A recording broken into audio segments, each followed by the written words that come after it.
Hello and welcome to my workshops. I am so excited. I am Adasha D and I create whimsical artwork with heartfelt message about self-care and hope for the future. And I am hoping that by you subscribing to my online classes that you are looking to develop your own drawing skills, get to know how to draw whimsical girls, how to create your own little spirit animals and add symbols and get really expressive with your art. So I'm looking forward to teaching you some of the tips and techniques that I have discovered over the years. I'm going to show you all the products and things that I use, take you through your papers, take you through your pencils, and then go on to developing and creating the artwork. So in the meantime, I'm hoping you can keep a little journal or write a blog or anything that's going to help you look back over the time and see your progression, to see how much you've developed and grown. I'm hoping that this is going to take you on a little journey that's going to bring you to a place where you have a little bit more confidence in picking up a pencil, where you're going to discover your own artistic style, and where you're just going to look forward to having some time to yourself, just to spend a little bit of time doing something that you really enjoy doing. And if you can then develop it and move forward and become your own little artist, then that's amazing. But everybody really is a little artist in themselves. It's just a case of developing your skills, nurturing how you think and feel and how you express it, how you put it out into the world. So I'm just hoping that this is something that we can enjoy together. So I shall look forward to spending the coming weeks and months and years hopefully with you all.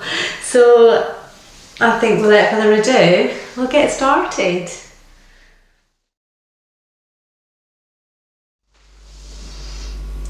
So I thought we would just start at the beginning and have a look at some of the products and items that I use in my drawing to see if that helps you. I use these Pentel technical pencils. They come in various sizes. You get like a 0.3mm and the build up. I don't know what the biggest one is. I've got 0.5, a 0.9, 0.7, but these are really good because they glide onto the paper, and the thickness of the line is always the same. So they're really good for drawing.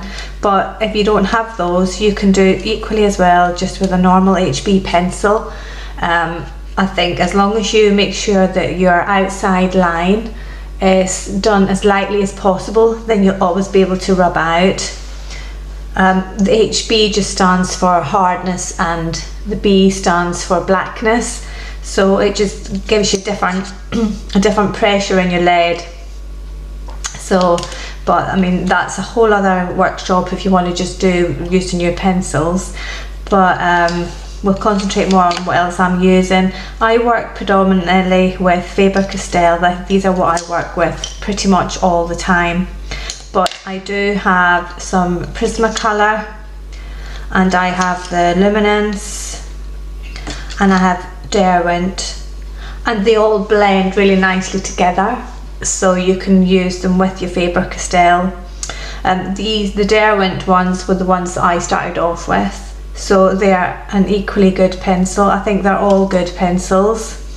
I just find that when I use the Faber-Castell that I like the finish I get, and I just felt like my drawing had improved a lot when I did start using these. So I tend to stick with them mostly and just sometimes use different colours. If I can't get the colour in the Faber-Castell that Prismacolor have got, then that's what I'll do. So that is the pencil. So please feel free to use whatever pencils you like working with. It's up to you.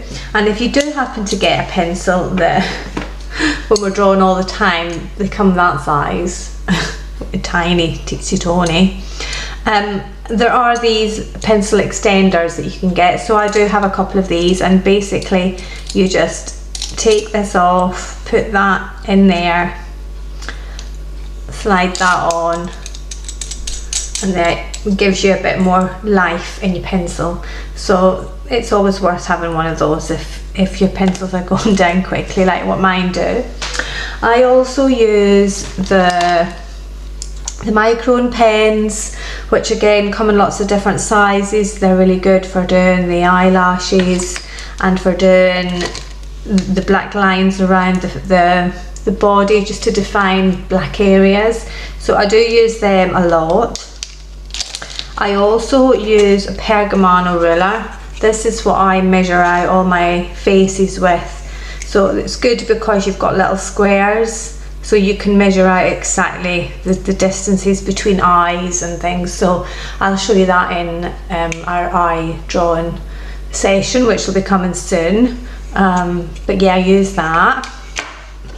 I also use an electric eraser, because it really gets into the little places and works really well at erasing them. I just find it better than your regular eraser, although, you know, I do sometimes still use them if I've run out of batteries or if I run out of rubber, but that's just letting you see what I use there. The pencil sharpener that I use is one that can be attached to a desk, but it's called a Jacquard, and it's ever so good. It really sharpens to a sharp point, and I found that I just invested a little bit of money in this rather than continuously buying sharpeners and them breaking, or them breaking my pencils, or just not getting them to the sharp enough point. So I felt that it was worth the money just to get a really good sharpener.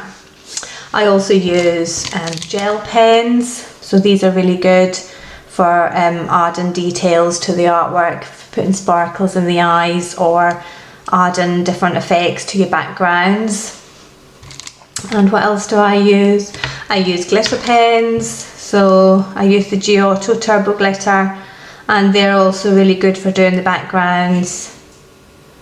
I also use a lot of Posca pens, again for the backgrounds and for sparkles in the eyes. What else do I use? Sometimes I can use Sharpies. So these are good as well for your black outlines and for writing the words. These are also good for writing the words. These Staedtler Triplus fine liners. So, you know, if you've got pens and things, they're really nice to bring them into your artwork. I also use blending tools. Just trying to see where I put them. They're here.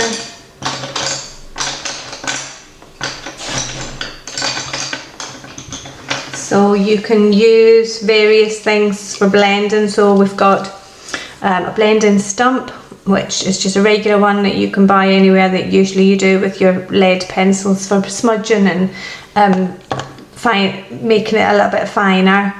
I've also got a Derwent burnisher, which I sometimes use, but you can also equally use just your paler pencils on top if you want to do your burnishing.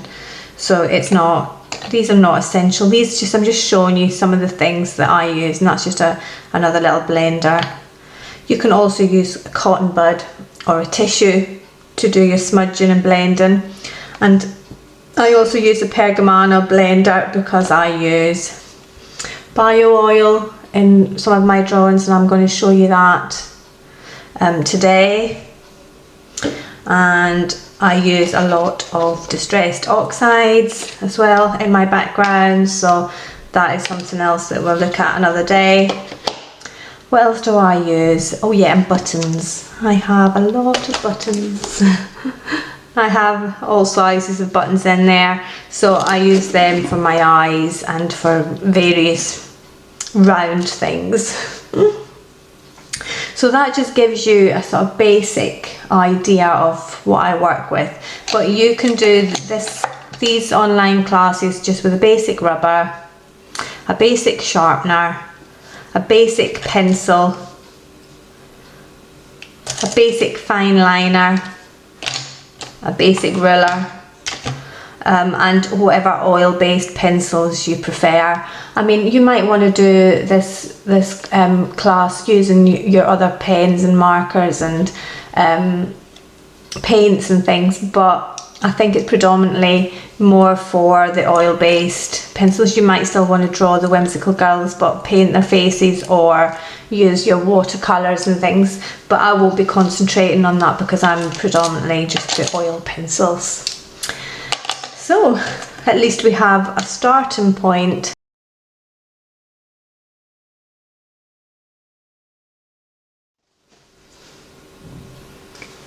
So I know I said that we would start with pencils, but I actually think I'm going to start showing you the paper. So the papers that I use most are copier paper, extra smooth card and hot press watercolour. So I'm going to show you, so this is just your basic copier paper. It's flimsy and it's what you would get in your printer, and it's perfect because it is smooth and you can do lots of practicing on it, and it's relatively inexpensive, so it's a really good starting point for practicing. And examples of artwork that I have done using copier paper are here, where I have drawn my girl on the copier paper, then cut it all out and then attached it onto wood. So this is on a wood base, so it's just MDF wood, and so attaching her on there, and then I'm free to create mixed media backgrounds, but I'm able to have the ability to still colour and shade in her face even when it's been attached to the wood. So I like to get messy on the background sometimes, but I still like to be controlled and defined on the faces. So the copier paper has worked well on all of these. So these are just two examples, so you can see that their faces are this nice smooth paper, and their faces look pretty on there.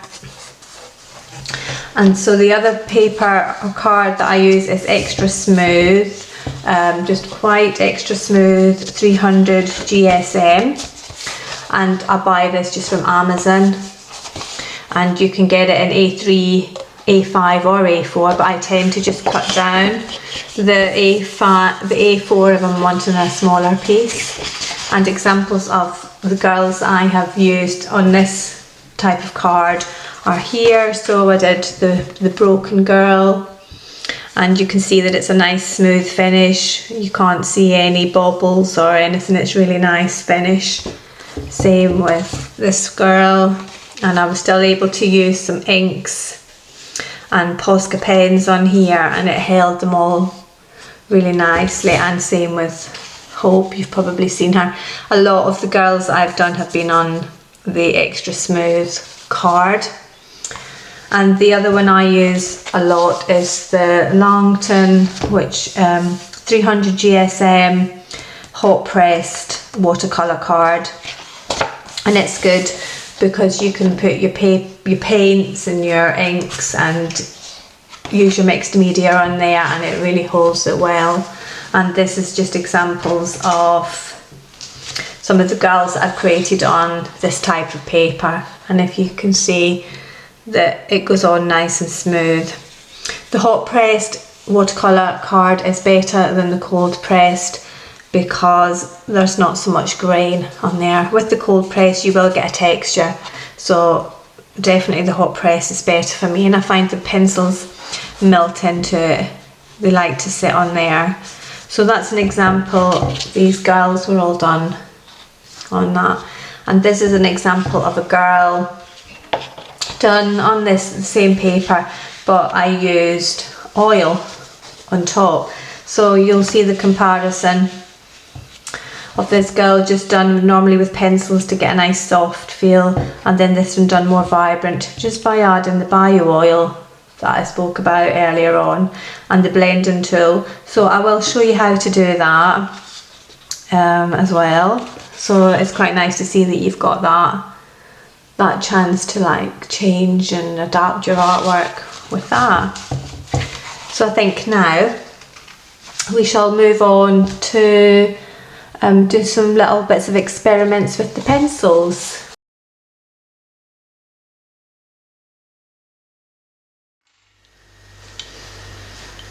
So what I've done is I've gone out and I've cut down different types of paper. So I've got myself the copier paper, which is the flimsy one, then some 300 GSM extra smooth card, some of the hot pressed watercolour, and some of the cold pressed watercolour, and I'm hoping that you'll be able to see that there's a real texture on there. So this is the one I don't use, but I think it's a good experiment for you to have a go at least trying to draw on it, so that you can get a feel for your different papers and which ones you enjoy working with. So I would have a go of trying all your different pencils on all of these types of paper, and I'm going to show you some of the techniques and things that I use with my drawing. So the one that you're probably most familiar with, which I should tell you all about all the time, is the drawing with the light circular motions. So I'm just going to take that off my wrist. So the reason I'm going to just create a little circle of colour, doing the little circular motions, and the reason we do that one is because it really helps the pigment of the pencil, the colour, to go into the paper, and the paper can hold it quite well. And you can go one way, one direction, and then you can go in another direction, and that helps to get more coverage. So that is one technique which we will use a lot. Another one is called stippling, and that is where you just press lots of little dots into an area until you get it to the colour and shade that you like. So it's just lots and lots of little dots. So this one would be good for just creating a small area of shadow somewhere, or just to get different effects in your backgrounds. And another one is called hatching, and that is where we just do lines in one direction,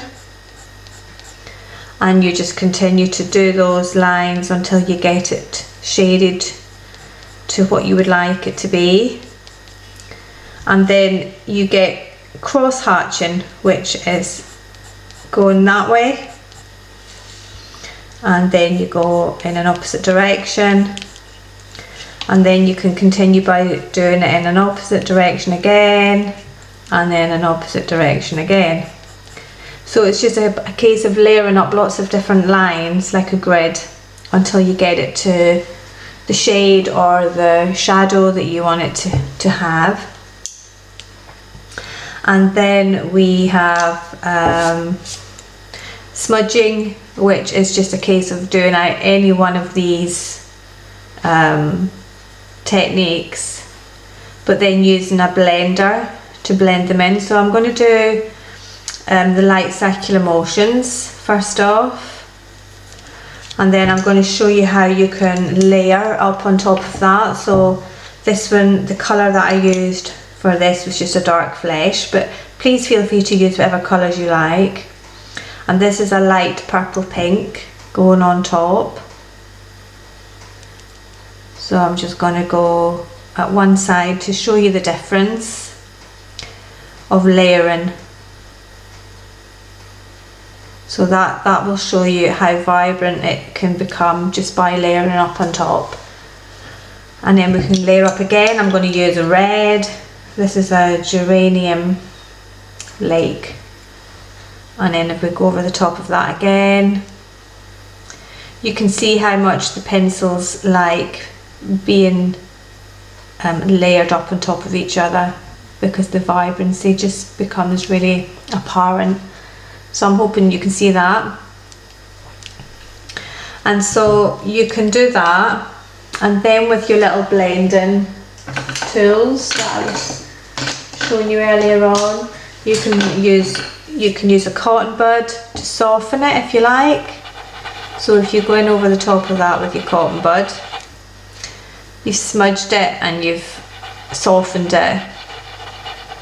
So that's quite good. And then you can go over the top of that again, build up some more colour, and you can use a blending stump if you like, and then you can drag some of that colour out into your the other side of the circle. So the smudging is really good when you're doing your eyes, when you're doing under your mouth, when you're doing areas that are going to have shadows and shades. So you can go over that again, but I'm going to do another layer just to show you with the oil.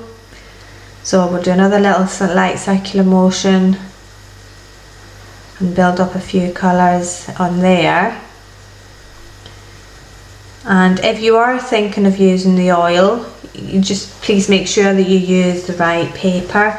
You can't use the copier paper because it'll just seep through. Same with your extra smooth card. It really has to be on the watercolour card, something that can hold it.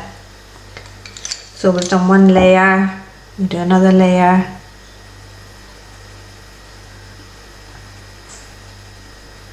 And then we'll do the third layer,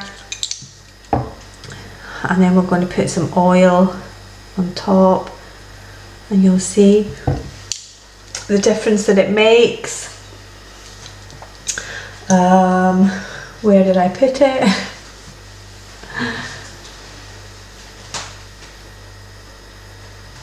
There we are, we have it.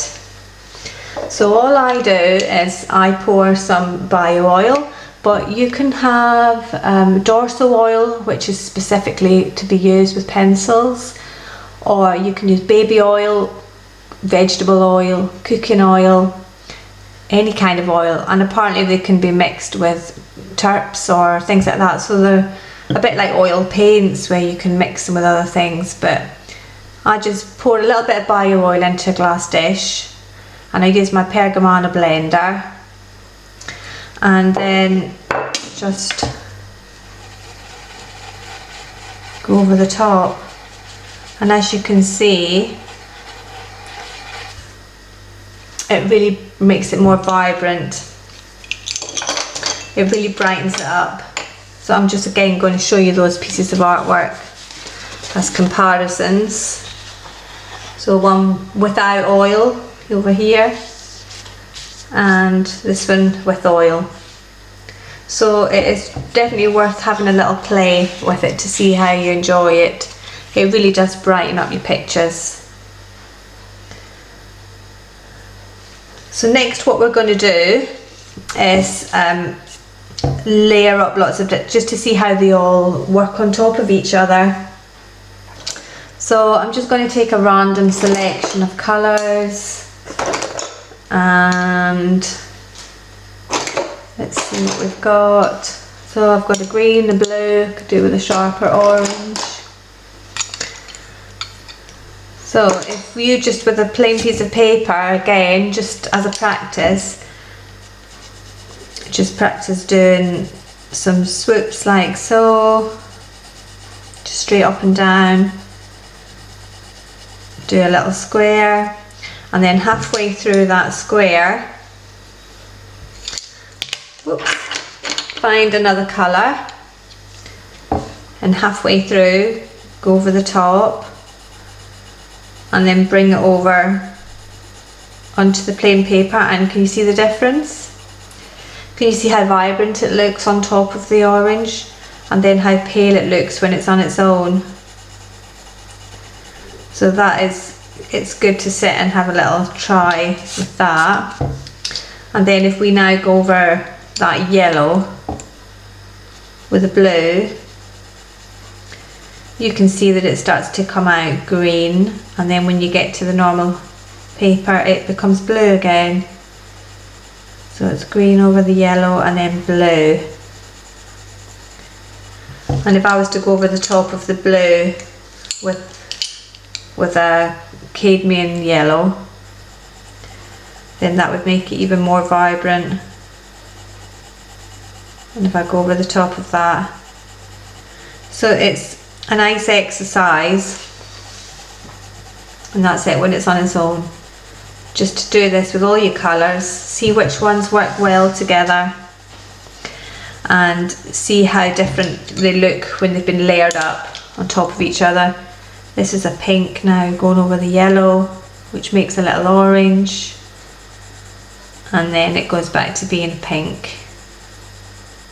I quite like doing this, it's quite addictive. And we'll try going over that with blue. So it's more of a sort of purpley shade, and then the blue. So it's definitely worth doing that, and it's definitely worth trying some different strokes. So for instance, when I am going to be showing you how to do the lips, we'll be doing these kind of motions, and same with the hair. So practice doing some little swoops, doesn't matter what they look like, just practice getting that sort of motion with your pencil, and the same going upwards. And what else will we do? Yeah, practice the up and down, just doing it like so with your cross hatching, and seeing how that can build up just by going over it again and again and again. And so practice doing some smudging and things like that. So, and the good thing about these Faber-Castell pencils is if you go in really lightly at the beginning, doing your light featherly touch like what I always say, and you decide that you don't like it, then you can rub it away, which is good. You might see it slightly depending on what papers you use and what colours you use, but you can go over the top of that and nobody would know. So that's quite good that you can do that, but just don't go in, if you go in heavy with like a blue and colour like that, like a child would colour, like really hard, you wouldn't be able to get rid of that with your rubber. It would stay. So the other good thing to practice doing is practice doing it as light as you think you can do it in your little circular motions, and then try above that to go a little bit lighter, and then from this one come down and do it a little bit darker. So when I say darker, I mean just press ever so slightly a little bit harder than what you did before, and you'll get to see how many different pressures you have. So if you keep going, you'll eventually get to the point where you're doing it really hard, like so, and then even harder where you're really pressing the colour into the paper. And when you're getting to this sort of stage where you're really pressing hard, this is called burnishing. And this, once you've burnished it, it just means that there's no pigment left in the paper there's no tooth left in the paper for the pencil to grab onto, so it's very hard to then layer on top of that. And so you don't really want to reach this point until you've gotten to a place where you're happy with your artwork. So for instance, with this girl, we'd have started off doing the little slight circular motions until I got to a point where I really knew that was how I wanted her cheeks to be, and then I pressed down hard, and that's when I started to burnish it. Same with her lips. These are lots of little strokes like what I showed you, and I can bring in some orange in there now. And the more that you can just keep layering it up nice and soft, then the fuller the lips become. But when you get to the point where you know that's how you want them to be, you can press down hard, especially here and in here and a little bit on the top and various places around her face. Like eventually you start to press in hard in here and in here. But yeah, until you get to those points, it's lots and lots of nice light layers, and that's the best way to go.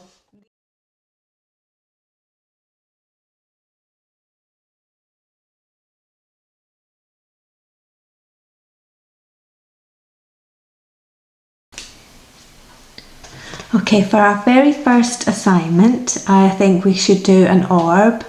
And the reason I think we should do that is because it is going to help you with your skin tone, your blending, your 3D, your shading, and it's going to give you all the basic things that you're going to pick up and utilise throughout your drawing process.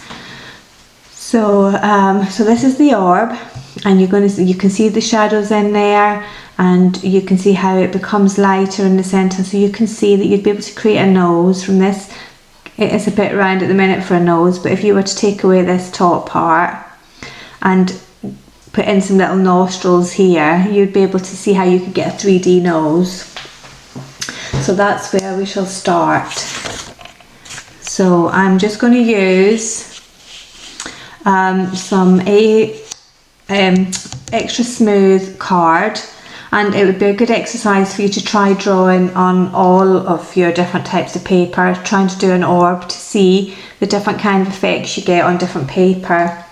So I'm just going to put down my pencils. These are the pencils that I'm going to use, and I'm going to start off with the light flesh, and I've got a little roll of sellotape, so something round that you can draw around, and I'm just going to draw inside like so. And from that, I'll just move these about a minute. From that, we're just going to now start with the first thing that we learned, and that is the light circular motions. If you've been practicing doing your little feathery touches to see how soft you can do it, then that is the right softness for you to start doing your first layers. So just starting at the bottom and then building your way up, and just gradually working your way around the circle. There is an area that's going to be at its lightest, and I'm going to bring this one in for reference for you. This is what we're working towards, so I'll leave it beside me and we'll start building it up. So get your first layer in. And the reason we do the light circular motions is because, the circular motion is because it helps get the pigment into the paper, and so it sits nice. So that's us got our first layer, and we can just keep building on that. So we're working, so it's almost like a little half moon. So if you can see that sort of half moon, and this bit here is going to be at its lightest, then that gives us our basic start of what we're building towards. So now we're going to start putting in another layer and building it up. This will really help you with your skin tones, and that's why I've used the skin tone colours, because it'll help you when you're doing your faces, and you can get used to using these colours all together. So just continuing all the way around. And you've got a little bit up here that you're going to keep coloured as well.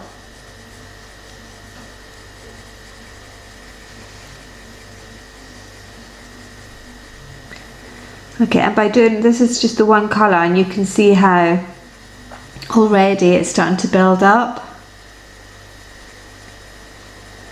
Just by doing lots of layers, you see it getting darker and darker.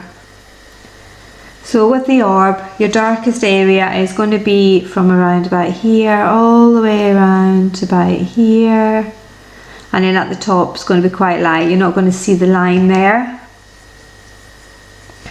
And so you can use this with your bubbles as well. So you would have a little square or a little circle here and one here, just to emphasize the fact that it was a bubble.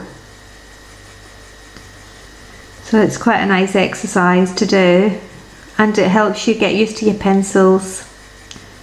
It'll help build up your confidence, and you'll get to see how you can make something look 3D.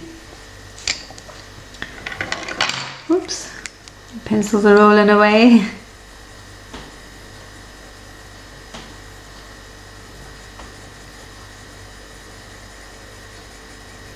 So there we are. Now you can continue with this colour for quite a while actually.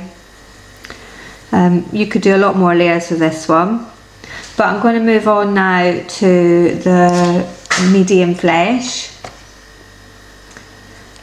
and do a little bit more of the same.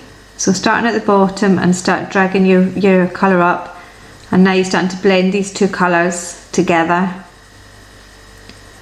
which then gives you a more cohesive look, and it makes it look not so blocky if you're blending them together.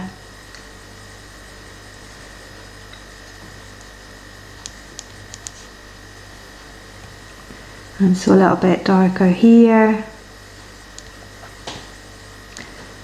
and just work our way in. Just get a feel for where you want it to stop, around about there. And at this point as well, if you want to start putting your shadow in at the bottom, then that might help you, or you might like to just do the shadow at the end, because this is where you get the 3D effect really. But you can see how far we've still got to go. Just doing a few layers, you can see how layering is definitely the key. And it is quite time consuming, but I think that is where the relaxation is, when you just let your pencil do some layering and you can just rest into it. And just if you can get into the habit of doing a little bit and then sitting back to see, and then you'll start to get an idea of where you feel that you need more colour. So by sitting back and looking at that now, and looking at this one, I can see that we definitely need to be a lot darker around here and light in here. So to help with the lightness, I'm going to use a combination of the ivory and the white, and I'm going to mark out the point that I want to be the whitest, which is going to be here, and just make that white. And then around that area put in some ivory, and then that makes it more of a gradual lightening. So it's not just all going white, it's going to go from ivory into white. And then I'm going to bring in the light flesh tone that we started with, and just try to build that back in a little bit, going over where we've already been to keep it all blended together. And still keeping it quite light. You might get tempted to start pressing hard, but you're better to do that near the end. And we've still got a wee way to go yet. So we'll just continue doing that.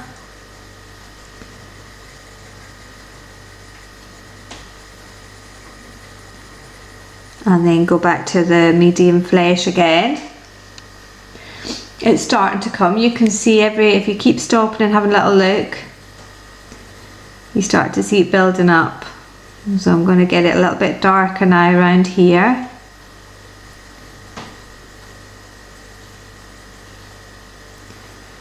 And down the bottom.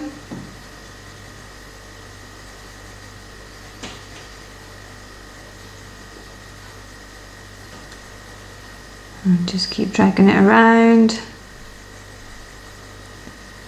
to about here. So this sort of area here is going to be really at its darkest, and maybe round to about here. So if it helps you to mark out that by going round that line a little bit, then you know you can do that.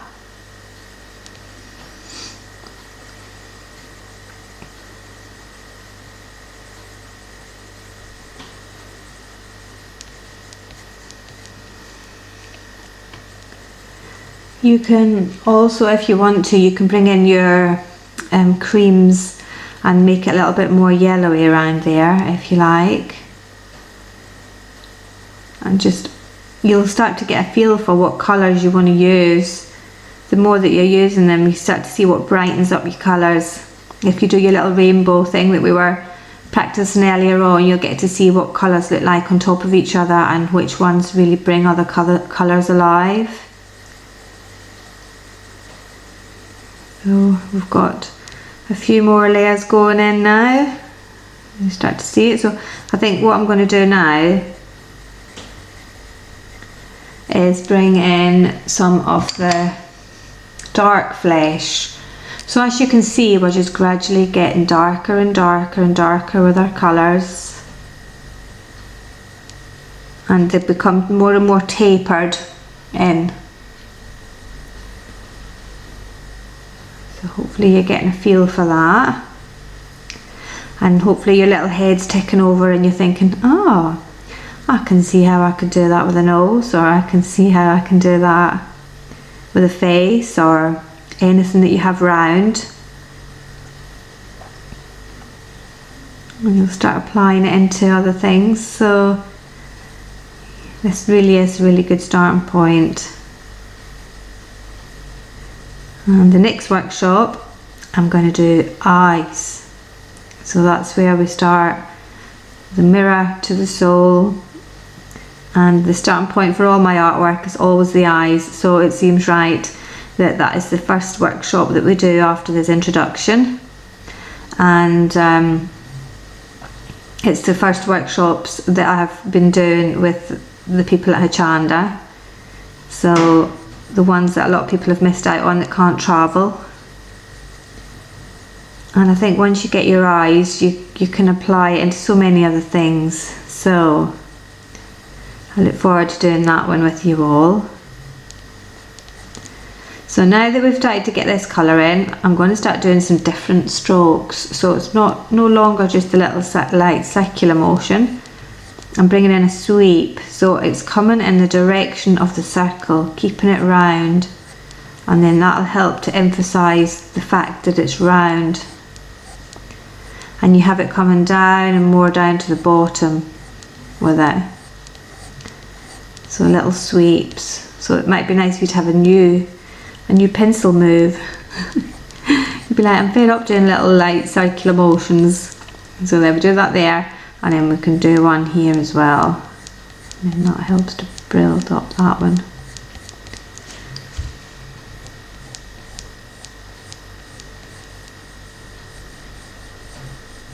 And just make it darker in here.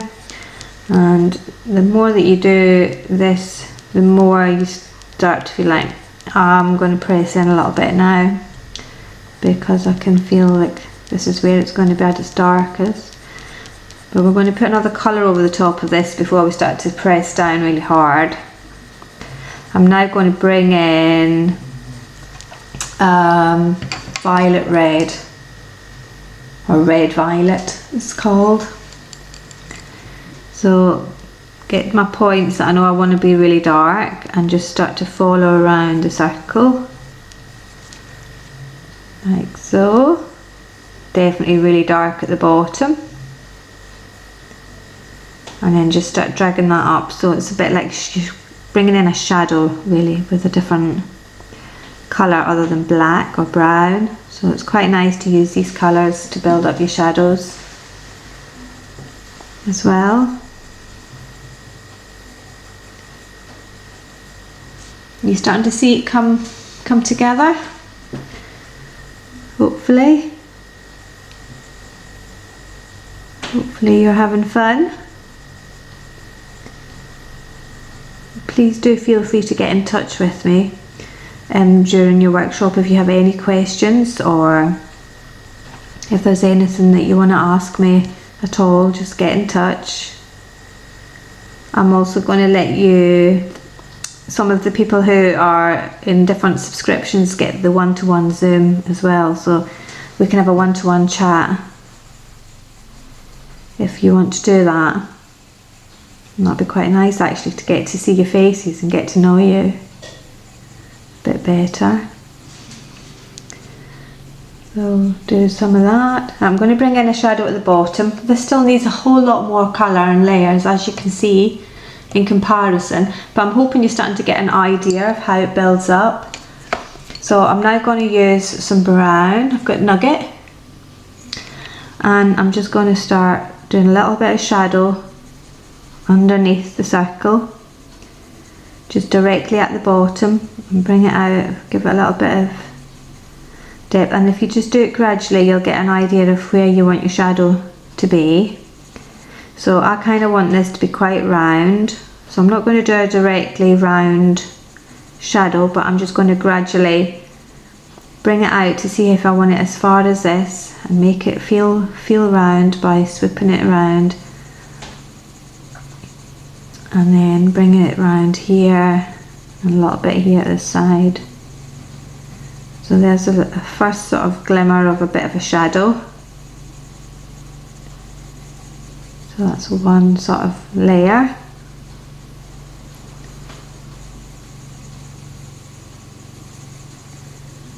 And if you just do it gradually, you can think, oh, maybe push it out a little bit. Gives you more control.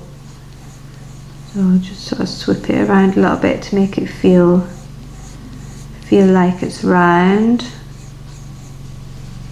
Yeah. And then I'm going to get some black, and I'm going to make it ever so dark in here, right at the very bottom, because this is the point where the orb is either sitting on the ground or it's floating. If you want it to be floating, you can bring your shadow down a little bit further and leave a space, and then it looks like it's floating in the air. But for this one, it's sitting on a table or something. But you can see as well, if this was a nose, how once you bring in this black shadow, you start to give the illusion of it coming out and coming over, because it's coming over and causing a shadow. So hopefully some little light bulb moments will happen while you're doing this, and of course hopefully some confidence growing will occur. But please don't beat yourself up if it's not going the way you want it. You know, it's going to take a little bit of practice, really getting to practice your strokes, doing a few drawings, and the more you do it, the more your confidence will grow, the more your skill will develop. So I'm just pressing down quite hard in here now to really emphasize that line that's black from there to there, and just every now and again just dragging out some of the black.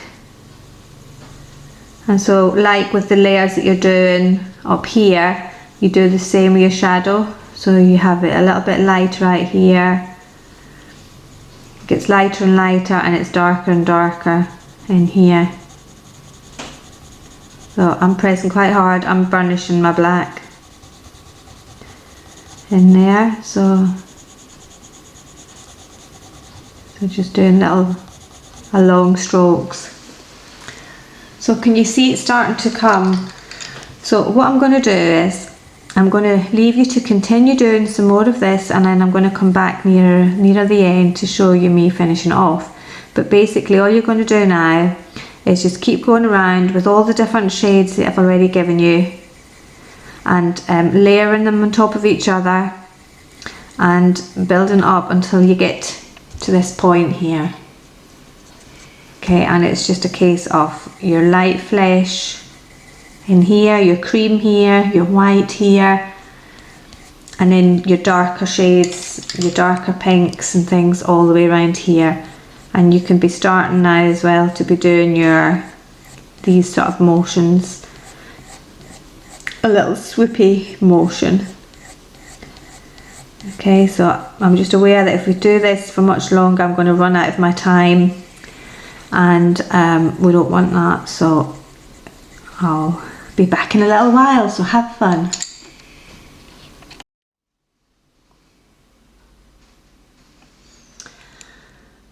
So we've done some more layers, and the thing that's going to bring it up now to being as vibrant as this one is now bringing in your red violet and darkening up down here. So I am doing some quite hard strokes, and I'm going the direction of the circle. And so it's almost like I am burnishing it a bit. So you don't really want to be doing any burnishing until you're getting to the point where you know that that's how you want it to be. And so you know now that this bit here is going to be really dark in here.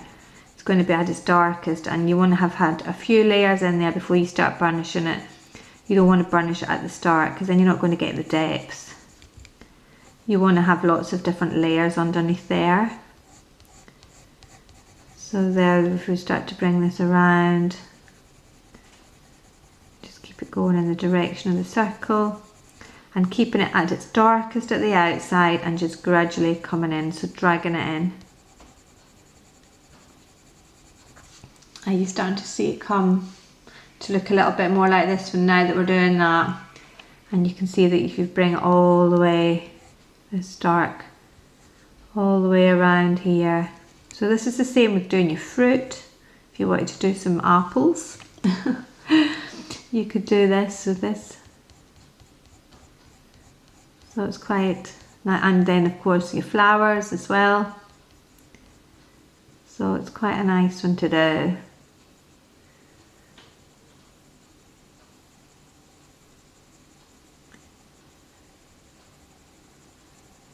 There, it's starting to feel orb-like. So I'm hoping that this has helped you. I'm going to just darken this little bit up here. You don't want any white. You don't want any sort of square shapes in a circle. So you want to keep it all moving in the direction, going round.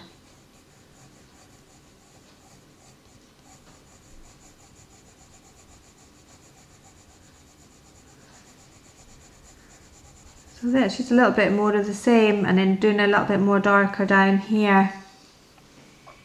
So it's starting to get to the point of being as good as this one, and even this one can get some more.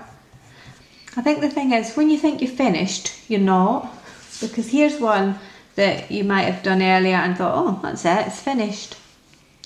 But as you can see, it wasn't finished. It still had a long way to go, with just lots and lots of layers. So yeah, I hope that that's helped you. I look forward to joining you on the next workshop to do eyes, and I'm hoping that between now and then you can practice doing your orbs on different types of paper. Definitely do the hot pressed watercolour card and the cold pressed to see the difference, and definitely try on your extra smooth card. And if you want to do lots of practice in your copier paper, and you can take it on to colouring on the black card if you want to try doing it on different colours, to see, because some of your whites and things will come up on there. So as you can see, right, if I just move these, this is a black card, so yeah, you can draw with your white pencils on this. You might like doing a monotone type picture. So yeah, definitely do that and get used to your pencils. And if you do create anything, please do put it into the group. I'm going to create a brand new group just for everyone that does my workshops, all the subscribers, and I'm going to store all the videos in there as well for people if they want to go in and have a look. And so it'd be nice for you to connect with each other and put messages in and maybe support each other. That would be so nice. But in the meantime, I shall wish you well. Take care and don't put pressure on yourself. And keep a journal as well, or a blog, something to document everything. And I'll look forward to next week. Take care everyone. Bye bye.